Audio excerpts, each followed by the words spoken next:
नमस्कार, स्वागत है आप सभी का एक बार फिर से आनंदीबाई हर से सरस्वती बालिका विद्या मंदिर इंटर कॉलेज जालौन की ऑनलाइन स्टडी एजुकेशन में। मैं धर्मेंद्र कुमार सिंह राजा सर आज यहाँ पर जो विषय है वो मैं आपको पढ़ाने वाला हूँ विज्ञान। और अगर बात की जाए पाठ की तो ये हमारा जो लेक्चर यानी कि पाठ जो है वो तीसरा चल रहा है बेटा। लेक्चर की बात की जाए तो ये 27वां लेक्चर है। इससे पहले मैं 26 लेक्चर और अपलोड कर चुका हूँ। अगर आपने वो नहीं देखे हैं तो जाके देख लीजिए ताकि आपके सारे डाउट जो हैं वो क्लियर हो जाए। ठीक है, ये मेरा यूट्यूब चैनल है। अगर आपने अभी तक इसको सब्सक्राइब नहीं किया है तो चैनल को सब्सक्राइब कर लीजिए, है ना। इससे क्या होगा कि जब भी मैं कोई वीडियो अपलोड करूँगा तो उसका नोटिफिकेशन आपको समय से पहुँच जाएगा और कोई भी वीडियो जो है बच्चा वो आपकी मिस नहीं होगी। पाठ जैसे कि हमको पता है कि धातु अधातु है और ये आज का लास्ट जो टॉपिक है वो होगा। उसके बाद हमारा अगले लेक्चर में हम शुरू करेंगे अगला पाठ यानी कि चौथा। ठीक है, और पूरा पाठ हम आपको करा चुके थे। बस कुछ क्वेश्चंस एनसीईआरटी जो मोस्ट इंपॉर्टेंट क्वेश्चन हैं उनको मैं यहाँ पर कराने वाला हूँ। ठीक है, ये हमारे एनसीईआरटी क्वेश्चंस मैं यहाँ पर कुछ लेके आऊँ जो बहुत ज़्यादा महत्वपूर्ण है। आप इनको कॉपी में नोट करके बहुत अच्छे से इसको बेटा समझेंगे। ठीक, क्वेश्चन बनता है, क्या क्वेश्चन बनता है कि सोडियम यानी कि जिसको हम लोग Na ये इसका प्रतीक होता है सोडियम का, केरोसिन में डुबोकर क्यों रखा जाता है, यानी कि ऐसा क्या कारण है कि सोडियम को केरोसिन में डुबोकर रखा जाता है। ठीक है ना। तो सोडियम जो होता है बेटा वो अत्यंत अभिक्रियाशील है। पहला ये तो आंसर क्या है कि इसका जो क्रिया है वो बहुत ज़्यादा अभिक्रियाशील है, तुरंत अभिक्रिया करता है। यह सामान्य ताप पर भी नमी और ऑक्सीजन के साथ क्रिया करता है। किसके साथ कर लेता है? तेजी से अभिक्रिया करता है, किंतु यह केरोसिन के साथ कोई भी अभिक्रिया नहीं करता है और उसे में ना तो ये घुलती है। ठीक है ना। अतः सोडियम को वायु और नमी से बचाने के लिए हम इसको कहाँ रखते हैं? केरोसिन ऑयल, है ना, मिट्टी का तेल भी कह सकते हैं। ठीक है ना, तो इसमें रखते हैं। कारण क्या है? फिर समझिए कि Na जो है बच्चा वो बहुत ज़्यादा क्रियाशील धातु है। ठीक है, ज़्यादा क्रियाशील होने के कारण ये नमी समझते हो ना, जल की होती है ना, और ऑक्सीजन मतलब O2 से अभिक्रिया करके क्या कर लेता है? अभिक्रिया कर लेता है ना।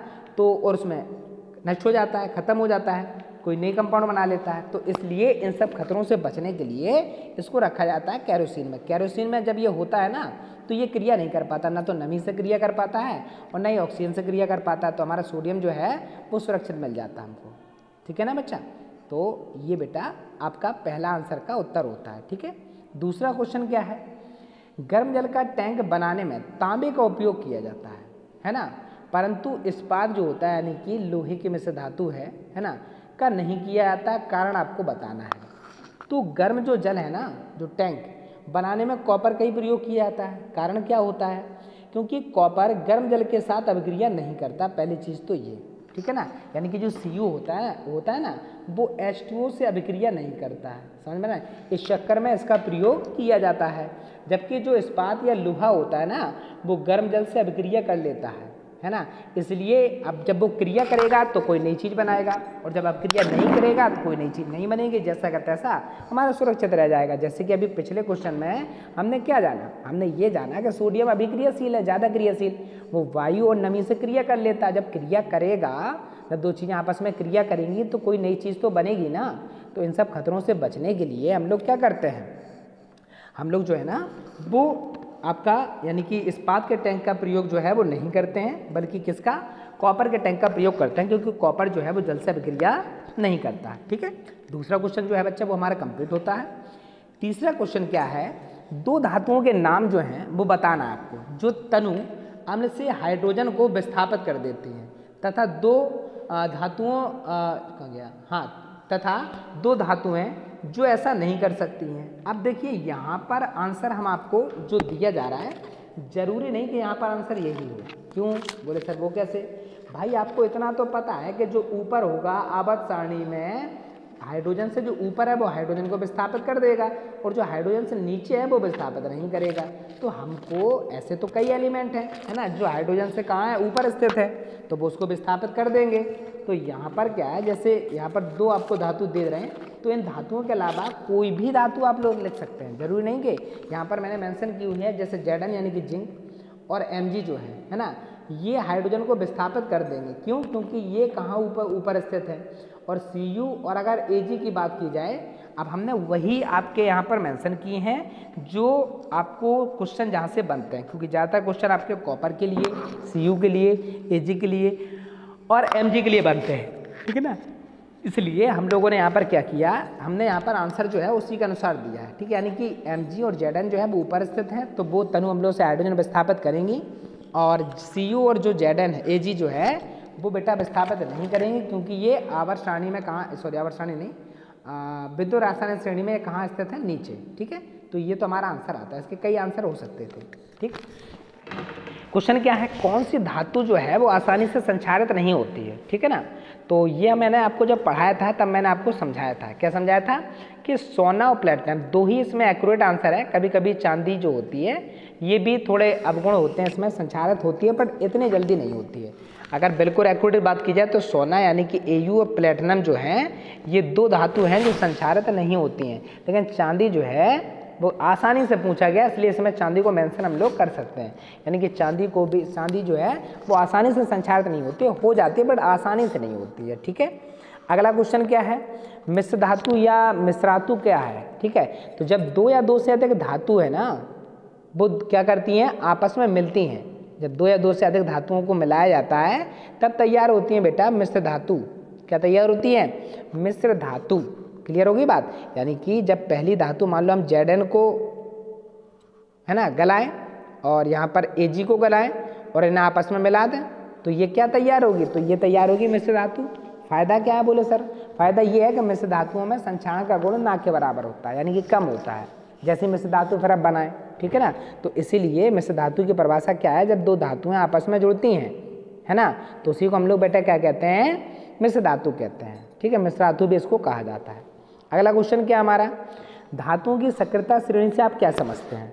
हाइड्रोजन से अधिक सक्रिय दूसरी, है ना, एवं दूसरी कम सक्रिय ऐसी एक एक धातु का नाम लो।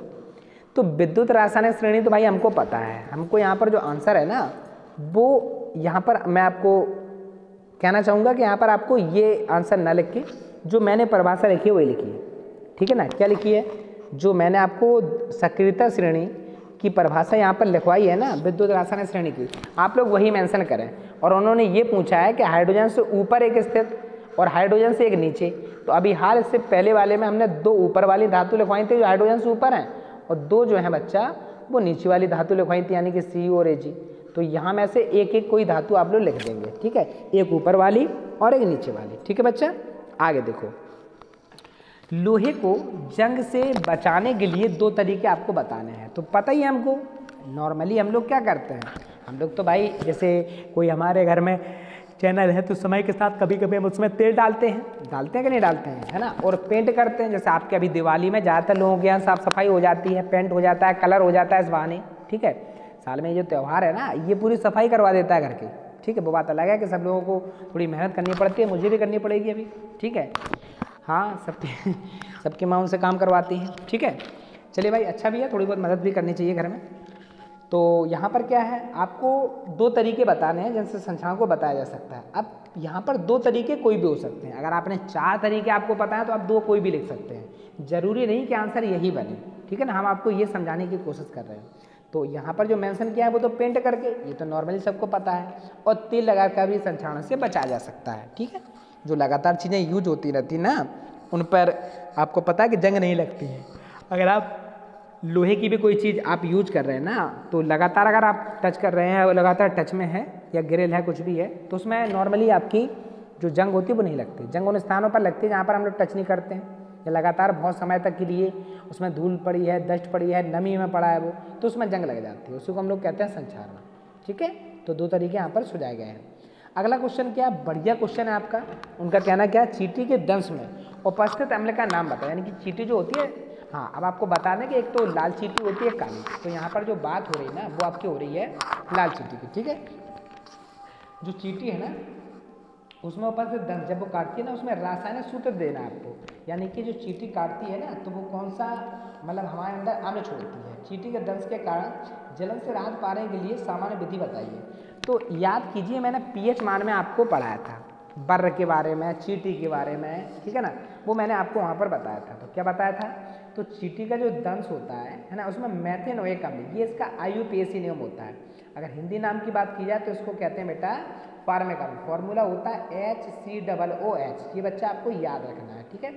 फार्मिक अम्ल, इसका IUPAC नेम होता है मेथेनोइक अम्ल, ठीक है ना, होता है। और जब ये काट लेता है ना तो इस जगह पे हम अगर कोई क्षार लगाएं, क्या लगाएं, क्षार पदार्थ कोई, जैसे बेकिंग सोडा हो गया, ये क्षार अक्सर आपको पता है जब मैंने आपको पढ़ाया था ना इस बारे में, है ना, pH मान के, तो वहाँ पर ज़्यादातर जगह जो है वो खाने वाला सोडा ही प्रयोग हो रहा था ना।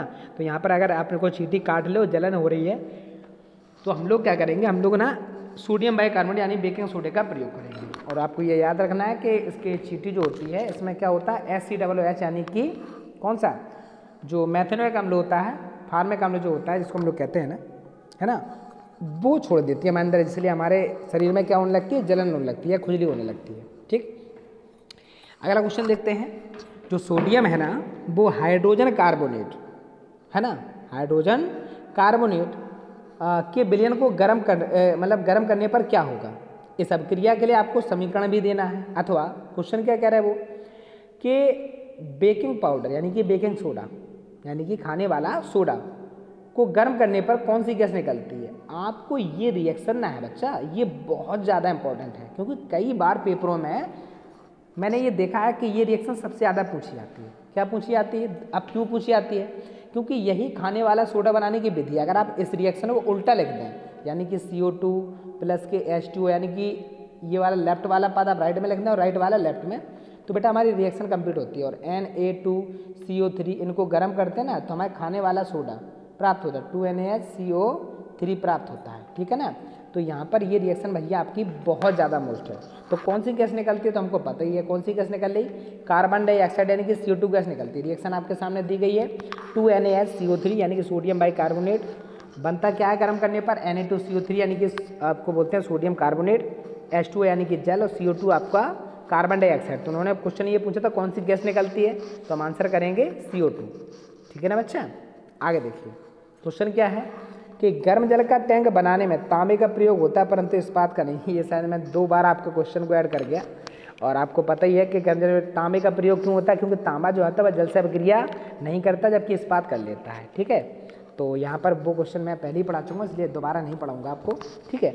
अगला क्वेश्चन क्या है कि विद्युत अपघटनी शोधन द्वारा शुद्ध की जाने वाली प्रमुख धातुएं बताओ।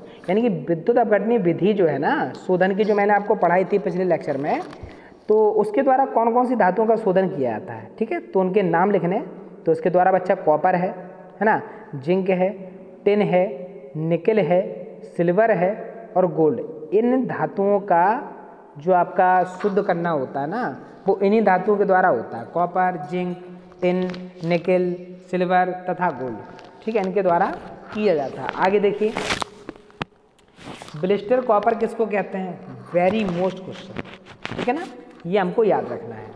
तो गलित कॉपर को जब ठंडा करते हैं, जब कॉपर जो होता है वो गलत होता है ना, और जब उसको ठंडा किया जाता है तो इससे गैस निकलती है। कौन सी गैस निकलती है ना, वो वैसे SO2 गैस निकलती है। SO2 मतलब सल्फर डाइऑक्साइड गैस, ठीक है, निकलती है।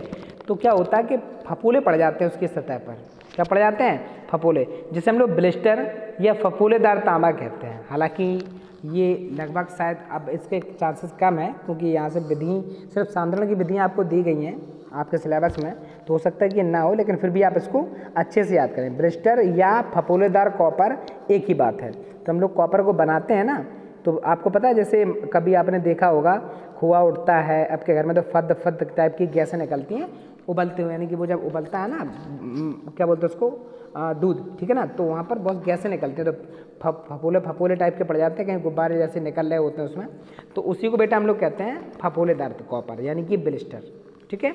आगे देखो बेटा अगला क्वेश्चन क्या हमारा, देखते हैं कि कॉपर पायरेट का सांद्रण किस विधि के द्वारा किया जाता है, ठीक है, और क्यों। तो कॉपर पायरेट का जो सांद्रण है ना बच्चा, वो फैन प्लेवन विधि के द्वारा किया जाता है। इसका बेटा आंसर हमने आपको बताया था, जब मैंने आपको फैन प्लेवन विधि बताई थी तो मैंने आपको बताया था कि किस विधि के द्वारा ऐसा किया जाता है। तो फैन प्लेवन विधि के द्वारा कॉपर पायरेट का जो सांद्रण होता है वो किया जाता है, ठीक है, बढ़िया क्वेश्चन। और यहाँ पर जो महत्वपूर्ण NCERT क्वेश्चन थे जो बोर्ड में आते हैं या आ सकते हैं, है ना, वही क्वेश्चंस मैंने यहाँ पर आपको समझाए हैं। तो आशा करेंगे कि ये लेक्चर आप बहुत अच्छे से समझें, यहाँ पर कोई भी क्वेश्चन को आप ना छोड़ें और घर पर रहें, सुरक्षित रहें, पढ़ते रहें, ठीक है। धन्यवाद। और अगर आपको वीडियो पसंद आई है ना बच्चा, तो वीडियो को लाइक जरूर करें। Thank you.